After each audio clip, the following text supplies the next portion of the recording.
दोस्तों, बीजेपी और खासकर मोदी सरकार ने बड़ी राहत की सांस ली थी। राहत की सांस इसलिए क्योंकि आपको मालूम है कि कल महत्वपूर्ण बिल लोकसभा के अंदर रखा गया। अमित शाह ने उस बिल को रखा, लेकिन सबसे पहले बिल रखने से पहले नजर सामने घूमी थी। सामने एक ऐसी शख्सियत को तलाश रही थी अमित शाह की नजर, कहीं वो संसद में तो नहीं और वो कोई और नहीं। जी हाँ, इस देश की तीसरी सबसे बड़ी पार्टी के राष्ट्रीय अध्यक्ष अखिलेश यादव उस वक्त सदन में नहीं थे और यही मौका देखकर पहली फुर्सत में उस प्रस्ताव को पटल पर रख दिया गया। लेकिन जिस बात से राहत की सांस मोदी सरकार ले रही थी, वही बात भारी पड़ गई। क्योंकि जरूर अखिलेश यादव सदन में मौजूद उस वक्त नहीं थे, लेकिन जो मौजूद थे यानी कि अखिलेश यादव के शेर, उन्होंने जिस तरह से एक एक करके परतें खोली, केवल अमित शाह देखते रह गए। वो कुछ बोल नहीं पाए। कैसे करके बड़े सलीके के साथ धर्मेंद्र यादव ने परतें खोली। खुद हालत यह हो गई कि लोकसभा के स्पीकर, जी हां, ओम बिरला साहब, लोकसभा के स्पीकर ओम बिरला साहब बीजेपी के सांसद के तौर पर अपनी बात रखने लगे। यानी ऐसा लग ही नहीं रहा था। स्पीकर की जिम्मेदारी होती है सत्ता पक्ष और विपक्ष दोनों को बराबर देखना, लेकिन लोकसभा के स्पीकर ऐसा लग रहा था कि सरकार के एजेंडे को आगे बढ़ाने का काम कर रहे हैं। सबको एक झटके में धर्मेंद्र यादव ने एक्सपोज कर दिया था। यही नहीं, आपको दिखाऊंगा कैसे बिल मुंह पर फेंका गया। यह भी दिखाऊंगा कैसे याद दिला दिए गए अमित शाह को पुराने दिन जिससे बिलबिला उठे हैं अमित शाह। नमस्कार, मैं हूं प्रज्वल गौतम और आप देख रहे हैं न्यूज सर्किल। सबको पता है 130वां संशोधन बिल।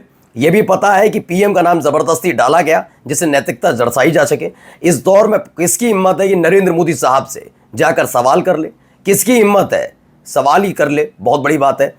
उनकी गिरफ्तारी, कोई मामला जांच, वो तो बात की चीज है। कोई सवाल भी कर ले, उनके मुंह पर खड़े होकर कोई कुछ बोल ही दे, बहुत बड़ी बात है। इस देश के पत्रकारों की हिम्मत होती नहीं, जांच एजेंसियां जा नहीं सकती, इसलिए प्रधानमंत्री का नाम डालकर इस बिल में जानबूझकर ये दर्शाने की कोशिश की जा रही है कि देखिए प्रधानमंत्री नरेंद्र मोदी कितने नैतिकतावादी हैं कि अपने आप को भी इसमें रखते हैं, जबकि असलियत में ये लाया गया है क्षेत्रीय दलों के खात्मे के लिए। कैसे होगा वो मैं बाद में समझाऊंगा, लेकिन हुआ क्या वो पहले ही देखिए। ये वीडियो देखिए आप। इस वीडियो में क्या कुछ कहा धर्मेंद्र यादव ने। माननीय गृह मंत्री जी, बहुत नैतिकता की बातें कर रहे हैं आप। आपने भाषण दिए थे चक्की पी सिंह, महाराष्ट्र में जिनको लेकर डिप्टी सीएम बना के घूम रहे हैं आप। तो अमित शाह बस मुंह ताकते रहे। उस समय मौजूद थे सदन में ही गृह मंत्री अमित शाह। धर्मेंद्र यादव ने उंगली दिखाकर सीधे सीधे याद दिला दिया। दरअसल समाजवादी पार्टी के धर्मेंद्र यादव सांसद हैं, गृह मंत्री पर भड़क उठे। आप बहुत नैतिकता की बातें कर रहे हैं। आपने जिनके लिए भाषण दिए थे चक्की पी सिंह, उन्हीं को आप महाराष्ट्र में डिप्टी सीएम बनाकर घूम रहे हैं। आप तो नहीं बोले, ये स्पष्ट कह दिया धर्मेंद्र यादव ने। अब इसमें जरा कुछ सवाल हमारे भी धर्मेंद्र यादव के जरिए, या फिर यूं कहा जाए इस वीडियो के जरिए, मोदी सरकार से। नैतिकता पर कुछ बात कर लेनी चाहिए। नैतिकता बहुत जरूरी होती है सच में। सोचिए कितनी गिरा हुआ स्तर तक जा सकते हैं अपनी जो राजनीतिक द्वेष होता, दुश्मनियों से निकालने के लिए। अरविंद केजरीवाल की सरकार चलती है, ज्यादातर कैबिनेट मंत्रियों को जेल में ठूस दिया जाता है, नंबर अरविंद केजरीवाल का भी लगा दिया जाता है। खास बात यह है कि जब दिल्ली में सत्ता परिवर्तन हो जाता है, कोर्ट का आदेश आता है केजरीवाल के एक मंत्री के लिए, आदेश ये कि इन्हें बरी किया जाए। क्यों? सबूत नहीं मिले। आप सोचिए, ये नैतिकता की बातें करते हैं।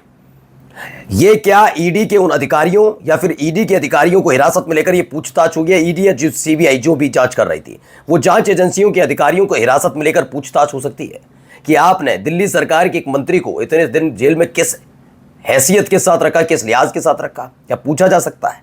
क्या पूछा जा सकता है कि किसके आदेश पर यह किया गया था? नहीं, आप ये नहीं पूछ सकते।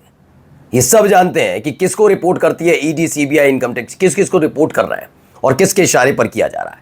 सोचिए, वहां यह होता है हेमंत सोरेन की गिरफ्तारी हो जाती है, लेकिन वो हेमंत बिस्व शर्मा जिन पर इतने गंभीर आरोप हैं, उनकी पत्नी को लेकर गंभीर आरोप है, जांच की आंच तक नहीं पहुंचती। ये नैतिकता की बात करते हैं अमित शाह नैतिकता की बात करते हैं कि जब छगन भुजबल विपक्ष में खड़े होते हैं तो उनके खिलाफ जहर उगला जाता है, उनको भ्रष्टाचारी, उनको घोटालेबाज बताया जाता है।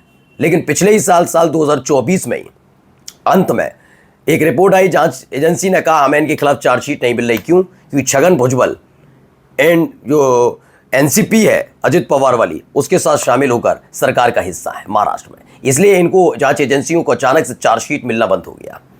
आप सोचिए, अजित पवार को चक्की पिसवाने जा रहे थे, लेकिन अजित पवार को आज तक चक्की नहीं पिसवा पाए, उल्टा डिप्टी सीएम बनाया।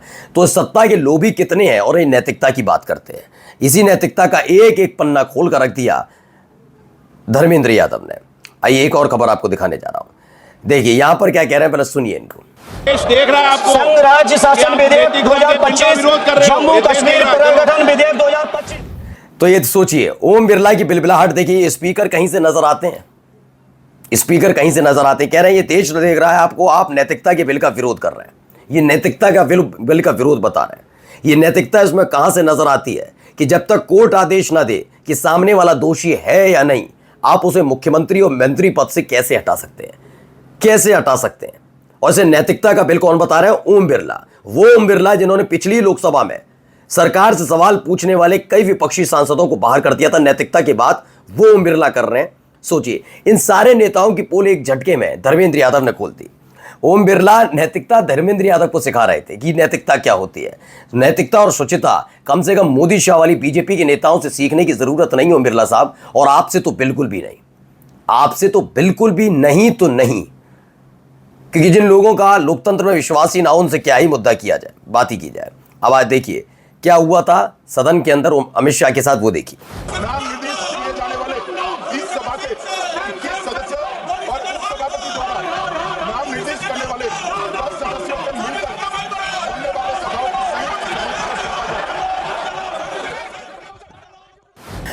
तो अमित शाह प्रस्ताव रख रहे थे और प्रस्ताव रखते वक्त उनके मुंह पर कागज फेंके गए थे। ये विपक्ष का विरोध था। बिल की कॉपी फाड़ी गई और उसके बाद उनके मुंह पर फेंक दी गई। वो उधर पढ़ते रहे। दरअसल चेहरे का जो पूरा हाव भाव था अमित शाह का, वो क्या था जानते हैं? अमित शाह का हाव भाव इस प्रस्ताव को इसलिए सदन पर रखना था, पटल पर रखना था, क्योंकि इनकी कुर्सी बची रहे। मैं आपको पूरा इनका फॉर्मूला तय करके बता देता हूं। सबको पता है कि 17 सितंबर को, यानी जब 75 साल के हो जाएंगे नरेंद्र मोदी साहब, तो आरएसएस ने दबाव डाल दिया कि वो इस्तीफा दें। नरेंद्र मोदी साहब चाहते हैं कि अगला चेहरा कोई और नहीं बल्कि अमित शाह। दरअसल हाल ही में एक बड़े पत्रकार है अभय दुबे, उन्होंने एक बयान दिया था। उन्होंने कहा था कि जिस दिन मोदी और शाह कुर्सी से हटेंगे, उसके बाद ऐसी हालत हो जाएगी कि इन पर बहुत सारे केस दर्ज होंगे, क्योंकि इन्होंने ऐसे ऐसे काम किए हैं, इसके खिलाफ इनके केस दर्ज होंगे और इनका पूरा समय अब इसी में बीतेगा, केस लड़ने में और जेल जाने से बचने में। ये जानते हैं कि नरेंद्र मोदी साहब जिस दिन इस्तीफा देंगे, 17 को दें, 18 को दें, 20 को दें, 25 को दें, उसके बाद वो प्रधानमंत्री नहीं रहेंगे और वो ताकतें उन्हें नहीं मिलेंगी जिसके आधार पर वो किसी भी जांच एजेंसी को अपने खिलाफ होने वाली कार्रवाई पर रोकथाम लगा सकें। ऐसे में उस कुर्सी पर, प्रधानमंत्री की कुर्सी पर इन्हें अपना कोई भरोसेमंद चाहिए जो इनके लिए सबसे लड़ सके, और उसका नाम सिर्फ एक है, अमित शाह। इसलिए अमित शाह के लिए बैटिंग कर रहा है। लेकिन हाल ही में जिस तरह के हालात बने कि इनके अपने सहयोगी दल अब अमित शाह के लिए तैयार नजर नहीं आते, जिसमें बताया गया नीतीश कुमार भी तैयार नहीं है, चिराग पासवान भी तैयार नहीं है, तैयार तो नायडू भी नहीं है। तो ऐसे में ये चाहते हैं कि 240 सांसदों के साथ सरकार चलाना मुश्किल है, सहयोगी शाह पर पूरी तरह से साथ खड़े नजर नहीं आएंगे। तो क्या करना होगा? इसके लिए एक ऐसा बिल लाना होगा जिससे बड़ी आसानी से उन्हें यह बताया जा सके कि अगर तुमने साथ नहीं दिया तो कल ही तुम्हारी कुर्सी भी जाएगी और जेल भी जाओगे। तो यह मसला सिर्फ विपक्ष का नहीं है, यह विपक्ष के साथ साथ अपने सहयोगियों को लिए भी है। और जाते जाते खबर, केसी वेणुगोपाल ने अमित शाह को उनके जेल के दिनों की याद दिला दी। वेणुगोपाल ने कहा कि अगर ये कानून आपके दिनों में होता तो आप जेल में ही रह जाते और कभी भी देश के गृह मंत्री न बन पाते। नमस्कार।